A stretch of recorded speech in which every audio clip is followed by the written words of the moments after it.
Hey friends, happy Monday and welcome back to another week of What's for Dinner. If you're new here, hello and welcome. I am Taylor. I'm a stay-at-home wife and mom, and I share What's for Dinner videos just like this every Monday to hopefully motivate you to cook more for your family and give you some new meal ideas.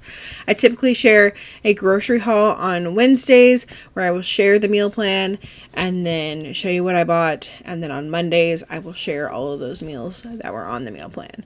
And as always, any recipes that I mention will be linked in the description box. Now let's go ahead and get into this week's What's for Dinner.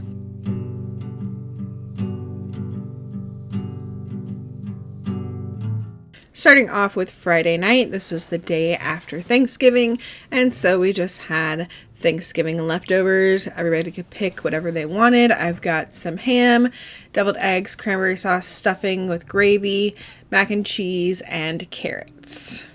Saturday night, I repurposed some of our Thanksgiving leftovers into turkey and gravy over egg noodles.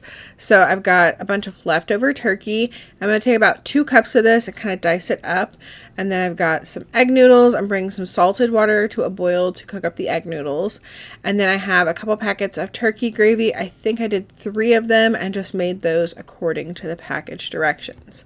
And then once that was done and it had thickened up, then I just add that turkey that I had cut up into the gravy, let it all warm through, and then we just serve this on top of the cooked egg noodles.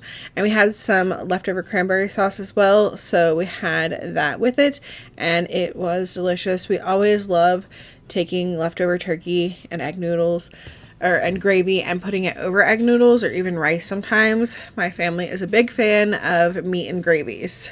Sunday night, I repurposed some of the leftover ham into ham and cheese sliders. So these are the brioche rolls that I buy from Aldi, and I just cut them in half horizontally. And then I'm layering on some of that ham that was left over. And then I'm doing some sliced cheese. I wanted to do Colby Jack. And then I'm going to put the tops of my buns on, and then I'm going to mix together about a tablespoon of melted butter and a little squirt of Dijon mustard. Mix that together really well, and then brush that on top of the sliders.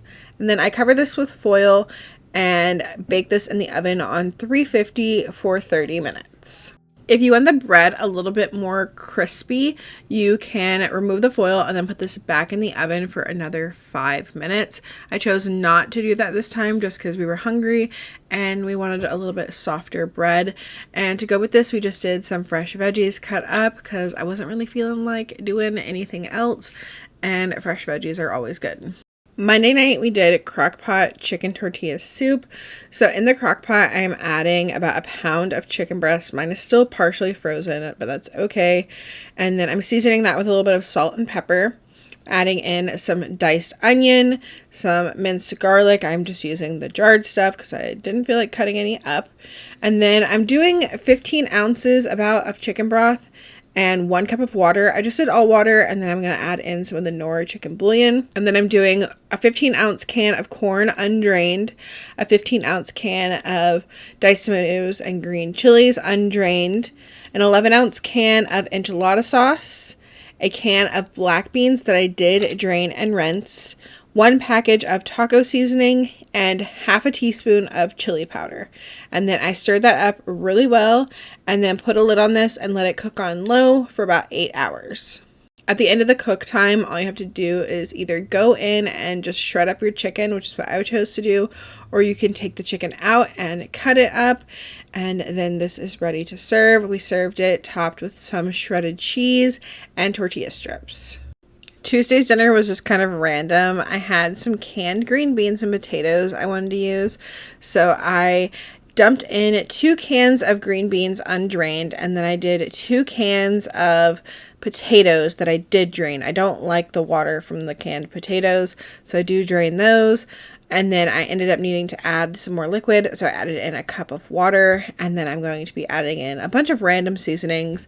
I did some butter, salt, pepper, chicken bouillon, lemon pepper, some Badia Complete, I think some garlic powder, and maybe even some onion powder. Just a bunch of stuff to make them taste good. And then I just let this simmer on a medium heat while I worked on my pork chops. These pork chops were bone-in pork chops, but I took my kitchen shears and cut the bones off just because they're easier to work with for me.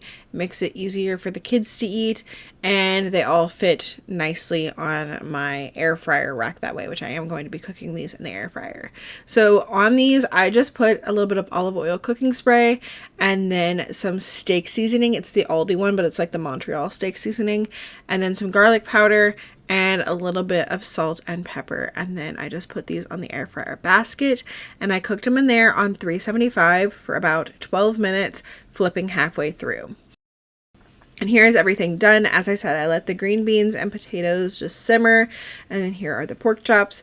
This was delicious. Andy and I ate it with some hot sauce, and it was really good. That steak seasoning worked really well in the pork chops, and we all loved them. I also forgot to include, we did have some applesauce with this. The kids love pork chops and applesauce, so they pulled those out right after I had filmed that clip. Wednesday was super simple family favorite, spaghetti. I just cooked up some ground beef, used the Aldi marinara, which is our favorite, served on top of some spaghetti noodles with some freshly shredded Parmesan cheese because we were out of the shaky kind, and then some cheese stuffed garlic breads that I had in the freezer from when I found them on clearance at Aldi. We love these things. And finally, for the last meal of the week, we had tuna casserole. This is a family favorite, and usually when I make tuna casserole, it makes like just enough for my family, or maybe enough for Andy to take leftovers the next day, depending on how hungry everybody is. But they've been loving it so much that they asked me to double the recipe, so I doubled the recipe so that there would be plenty of leftovers for everyone. And then we always, of course, serve this with a can of peas on the side. And I just seasoned the peas with garlic powder, salt, pepper, and butter. And the recipe for my tuna casserole has been shared many times on my channel. I will leave a video link down below where I have shown me make it step by step. It's super simple. The thing that takes the most effort is boiling the egg noodles, and then you just throw it all together in the casserole dish and bake it, and it's really good. But that is going to be it for this week's What's for Dinner. I hope that y'all enjoyed it. Let me know down below if you plan on trying any of the recipes that I mentioned. I think my two favorite things this week were the chicken tortilla soup. That was really, really good. I love soup, and especially like with taco seasoning and stuff like that. Those are always my favorite. And then I really enjoyed the pork chops with the steak seasoning. Those were probably my second favorite. I hope y'all have a great week, and I will be back on Wednesday with the grocery haul. And I will see y'all on the next one. Bye.